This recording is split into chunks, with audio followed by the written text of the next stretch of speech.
it always happens, doesn't it, when things start to go well.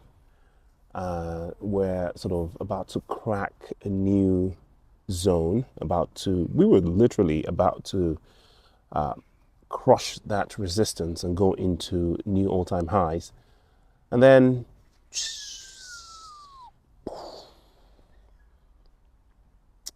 mind you, this might not be that crash that I was talking about. I saw a comment in my previous video. Someone said, you were right. The crash begins today. Um, well, well, sort of. I think there's a bigger one coming. I think people don't realize how bad that is actually going to be. I think the effect is going to be much worse than people think. For instance, right, people are looking at the retaliation, right? So they're going to start to retaliate against each other. By the way, you can see that I'm obfuscating what I'm saying. I'm resisting saying actual names, because what happens when you say actual names is, you get shadow banned and stuff, right? So I'm trying to avoid shadow banning. So what usually happens is there's a retaliation, and people have to demonstrate that they're not sitting duck. They had to do what they did. They had to retaliate, because otherwise they look dumb, right? Obviously, they're not all out barbarians, right? Regardless of what the media is telling us and what we're looking at, they are, they have diplomats in the back talking to each other as well, trying to moderate their reaction, etc. Obviously, the United States and the UK are also major players in this. But what will happen, though, unfortunately, is that people are going to react and panic, regardless of the truth, right?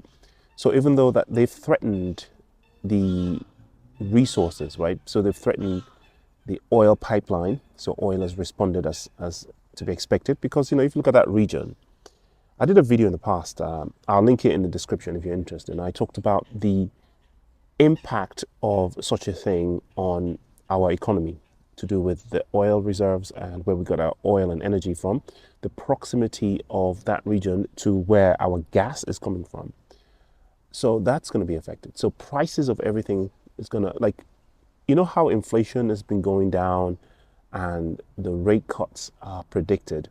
Now, this could reverse that if suddenly the price of things start to go up again, because that's what happens when oil goes up, gas goes up, then everything starts to go up as well. And if the downward movement or the downward momentum of inflation reverses and things stop and start to go up, or if the Fed Reserve, or if Jerome Powell and his people suddenly think that they can't give us the cut because the price of things are going to go up again, inflation is going to go up again because of the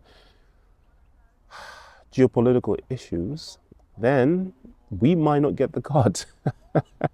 And if we don't get the cut, man, that's going to bring a huge, huge response in the market, because people expect the cut. The cut is starting to be priced in, and people are going to panic and people are going to sell, right? People are going to run for what they perceive to be the safe havens, gold, silver, etc.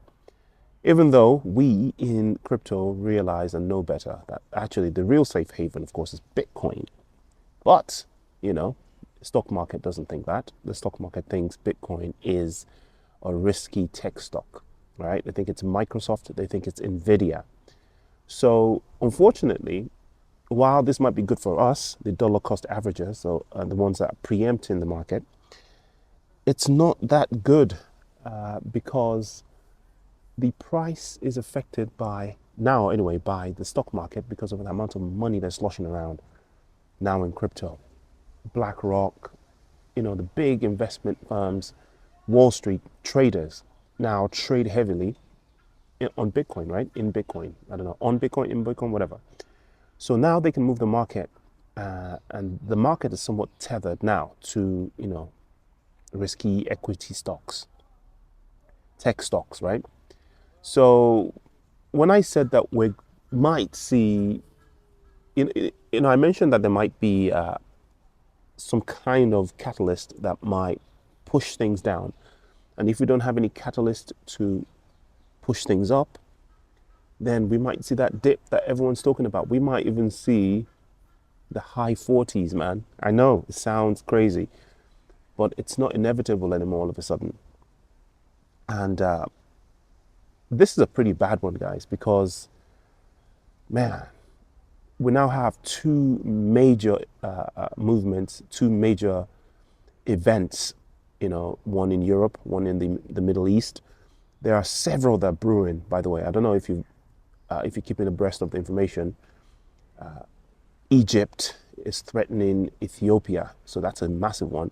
And that region is, the route where we get all our stuff, right? So if something breaks out in the Red Sea, there's already stuff going on, with I don't want to mention the names, bro. I'm about to get shadow banned. The ones that start with a H in the desert, yeah, south of Saudi Arabia. There's already stuff happening there with what happened. Oh my goodness. I'm gonna have to get off of YouTube to, say the things I need to say. So there's that, but that's one side of the Red Sea. Now on the nearer side of the Red Sea, there's movement, there's Egypt now with Ethiopia, and Somalia also is making a lot of noise. So we might get a joint Egypt, Somalia versus Ethiopia. And once that kicks off, even though Ethiopia doesn't have they don't have a what you call it, they don't have a port, yeah, they're landlocked, but they depend on Somaliland and on Eritrea to access the sea. They're not really good friends with Somalia. Ethiopia and Somalia are sort of beefing each other. They have been for hundreds of years now. So if Somalia links up with Egypt and Eritrea, I don't know, are they linking up with Somaliland? What's Djibouti doing? Obviously, the United States and Europe have a heavy presence in that region, especially in Djibouti. All sorts of things might kick off in that area. And if it seals the Red Sea, then we're in big, big trouble here in Europe, right? And people don't think about that. That's going to affect the price of things. Inflation is going to skyrocket. And if that happens, we're not going to get our cut in November. If we don't get our cut in November, and if the traders preempt that and they understand what's about to happen, then they might dump. If they dump, Bitcoin would dump. If Bitcoin dumps, all the altcoins, including XRP, unfortunately, will bleed heavily. And we're talking about, 30 to 40% dips. What can we do? We can get our brown powder. Brown powder. We can get our dry powder ready, if you have any, if you're not already maxed out like me, and dollar cost average to the bottom. Some people might decide to swing this. The danger with that is all that stuff I'm saying now might not happen, obviously, because, not financial advice, do your own research, of course, as usual. All this stuff might not happen. None of it might happen, but it might. So, and it's always a danger, swing trading and then having to buy higher, then having to pay tax in this tax year. It's crazy. Best to just hodl, get some dry powder, because, whatever happens on the other side, we're going to come out victorious. It's not the first time that this sort of thing has happened. When Ukraine kicked off about a year and a half ago now, something like that. More than a year and a half ago, man. That's dragged on quite a fair bit, isn't it? There, I've said too many keywords. I'm going to go now. And I'm going to go close some of my trades so I can dollar cost average. I'll see you in the next one. Peace.